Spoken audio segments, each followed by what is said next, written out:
Assalamualaikum warahmatullahi wabarakatuh. Hai, selamat sore. Gimana kabar sore hari ini? Ya, semoga aja kabarnya selalu senantiasa bersemangat untuk menjalani aktivitas hari ini. Dan tentunya masih banyak tugas kan untuk diselesaikan pada hari ini. Nah, makanya selesaikan dengan baik. Dan saya akan menjadi teman Anda sampai kelar nanti jam 8 malam ya, saya kelar atau jam 9 ya. Baik. Dan seperti biasa di perjalanan ala Kota Batik, saya akan berbagi kisah kepada Anda di Selasa Berkisah. Nah, apa aja nih kisah-kisah yang menarik untuk Anda? Nah, Anda juga bisa bergabung ya, baik melalui saluran telepon 02854244474 ataupun melalui WhatsApp di 0855420912. Nah, sembari menemani aktivitas Anda di sore hari ini, Anda boleh dong berbagi informasi melalui dua layanan komunikasi kami ya. Mungkin ada kejadian apa di lingkungan Anda, atau ada kegiatan apa, acara apa, event gitu ya di sekitar Anda. Nah, boleh diberitahukan, diinformasikan kepada kami. Atau juga ada keluh kesah seputar layanan publik juga boleh Anda sampaikan melalui dua layanan komunikasi kami. Dan saya Ribu Tawani akan menjadi kawan Anda sampai malam nanti ya. Baik, dan satu kisah kali ini dari Indonesia aja dulu ya. Karena ada nih beberapa kisah yang juga datang dari beberapa negara, yang tokoh-tokoh dari negara-negara luar yang ingin saya hadirkan ke ruang dengar Anda sore hari ini. Harapannya sih bisa menginspirasi Anda untuk bisa memahami bahwa oh iya, dunia ini ternyata terlalu luas ya, dan terlalu, ya kalau misalkan kita terlalu berpikir terlalu berat dan macam-macam gitu ya, nah itu artinya sempit deh dunia yang Anda jalani. Nah, ini kaitannya dengan kisah seorang diplomasi Republik Indonesia dan Amerika ya. Jadi seorang duta besar Amerika Serikat ini pernah loh, ada loh ya, yang pernah dibuat kesal oleh Presiden Indonesia pertama ya, yaitu Bung Karno atau Insinyur Soekarno. Dan gak cuman itu saja. Apa? Dia ini dipermalukan, bahkan dibuat kesal ya, bukan dipermalukan, dibuat kesal di depan banyak orang. Nah, ada yang tahu siapa dia kira-kira? Ada yang tahu siapa nama duta besar Amerika untuk Indonesia yang waktu itu berhadapan dengan Presiden Soekarno dan dibikin kesal oleh Presiden Soekarno? Ada yang tahu siapa namanya? Boleh dong di WA kalau tahu namanya. Kalau belum tahu, ini saya kasih tahu. Namanya adalah Marshall Green. Dia ini ditugaskan oleh Presiden Lyndon Johnson yang menjabat sebagai Presiden Amerika Serikat pada tahun 1963 sampai 1969 sebagai Duta Besar Amerika Serikat untuk Indonesia sejak tanggal 26 Juli ya, tahun 1965. Nah, dalam penugasannya itu di Indonesia ya, Green pernah dikerjai dan dipermalukan di depan umum oleh Presiden Soekarno. Nah, waktu itu Soekarno sejatinya tidak menyukai kedatangan Green ke Indonesia terutama sebagai utusan diplomatik Washington di Jakarta. Why? Kenapa? Kok Soekarno nggak begitu suka sama Green? Karena Green ini dikenal punya reputasi kontroversial. Di setiap negara tempat dia ditugaskan sebagai duta besar, tak lama kemudian selalu terjadi kudeta. Oh gitu, oke.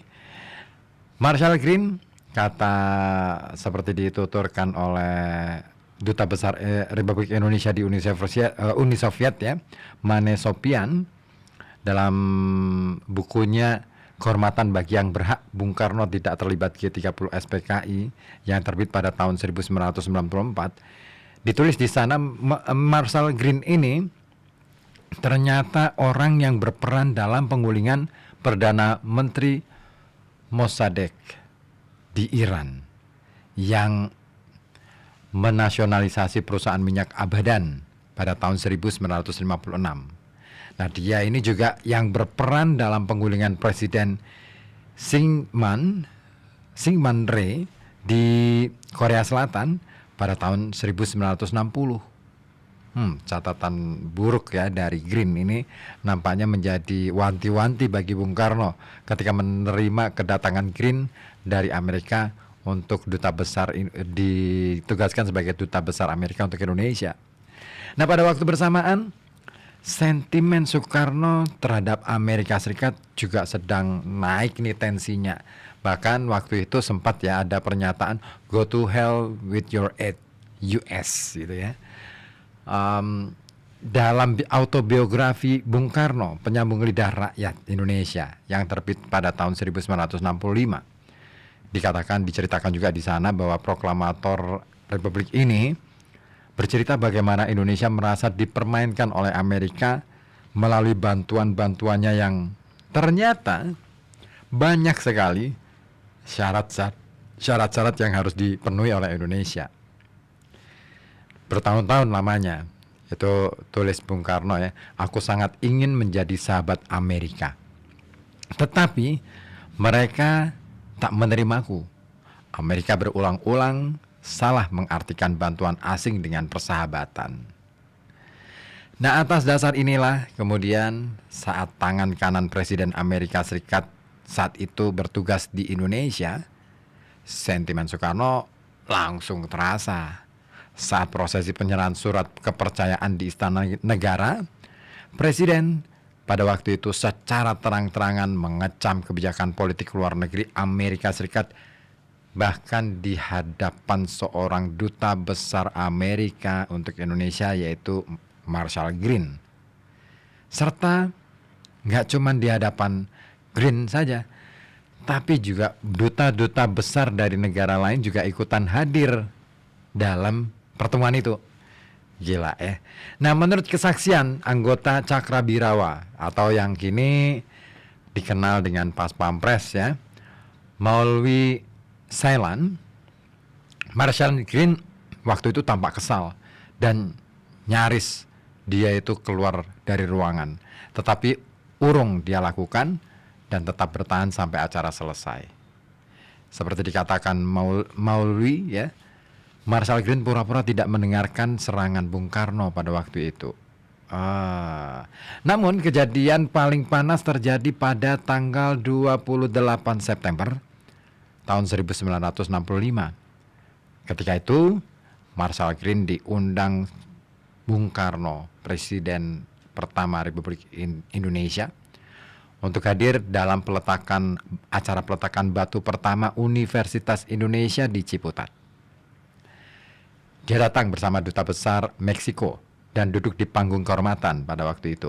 Nah, di tengah acara, pria kelahiran 6 Juni 1901 itu tiba-tiba membawa durian ke panggung dan menyodorkannya langsung kepada Marshall Green. Kita tahu ya bahwa orang-orang Eropa, orang-orang Barat sana paling gak suka dengan buah durian. Karena aromanya yang menyengat dan rasanya yang terlalu kuat katanya. Nah, jadi bisa dikatakan itu adalah secara simbolik itu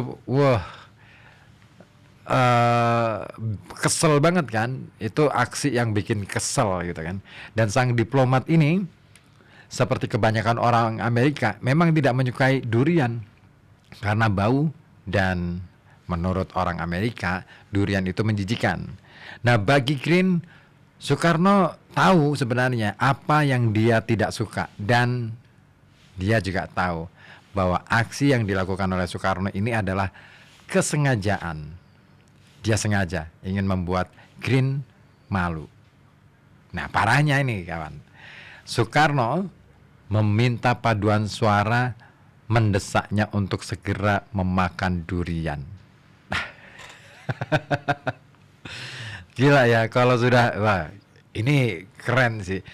Jadi seperti dikatakan oleh Green yang dikenangnya dalam memoarnya Dari Soekarno ke Soeharto G30 SPKI dan Dari Kacamata Seorang Duta Besar. Buku ini terbit pada tahun 1992. Ditulis di sana oleh seperti dikenang oleh Green, Soekarno memimpin mahasiswa berteriak makan, makan, makan gitu. Untuk Green. Nah, karena terdesak oleh suasana dan demi menjaga wibawa negara adidaya asal dia ya, Amerika Serikat ya, Green akhirnya memakan durian itu dengan terpaksa. Dan dia tertekan pada saat itu. Tapi tidak hanya soal durian nih kawan. Green ternyata juga pernah dibuat takut oleh undangan Soekarno ke Pelabuhan Ratu, Sukabumi. Nah, kita tahu wilayah ini dikenal lekat dengan legenda Nyi Roro Kidul, sang ratu penguasa Laut Selatan. Nuansa mistisnya kuat banget.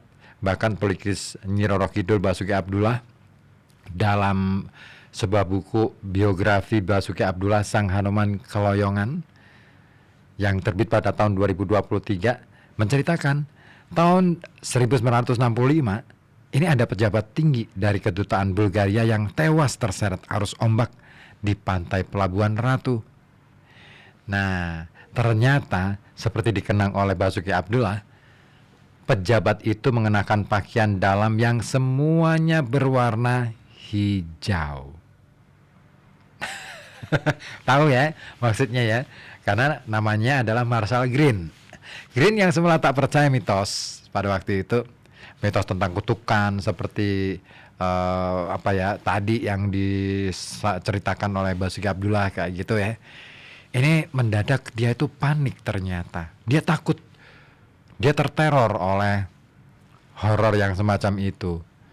Nah, dia mulai berpikir tanpa perlu berpakaian hijau, dirinya mungkin sudah cukup mengundang bahaya. Karena apa? Namanya sendiri Green. Dalam bahasa Indonesia artinya adalah hijau. Nah, disebut-sebut hijau merupakan warna kesukaan Nyi Roro Kidul, maka dia selalu ogah berlibur ke pantai selatan Jawa, khususnya Sukabumi. Sekalipun dia diajak langsung oleh orang nomor satu di Indonesia pada waktu itu, yaitu Presiden Soekarno. Nah, Marshall Green sendiri tercatat bertugas menjadi duta besar di Jakarta sampai tahun 1969.